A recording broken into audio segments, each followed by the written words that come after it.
به سایت آنلاین پول خوش اومدید دوستان عزیز. قبل از اینکه این پروژه رو به شما معرفی کنم اجازه بدید که خودم معرفی کنم. اسم من آرمانه و مدت 15 ساله که در کشور ترکیه زندگی میکنم و این پروژه رو ما دوستان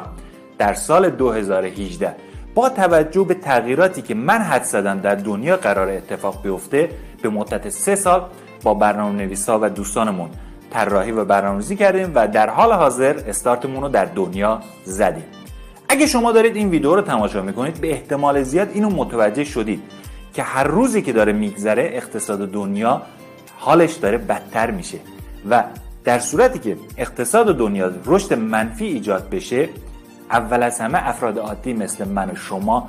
ضررهای بسیار زیادی رو در این راه متحمل خواهیم شد و حتما الان دارید به این فکر میکنید که چجوری میتونم در کنار شغلی که خودم دارم یه کاری برای خودم از طریق اینترنت بتونم با صرف کم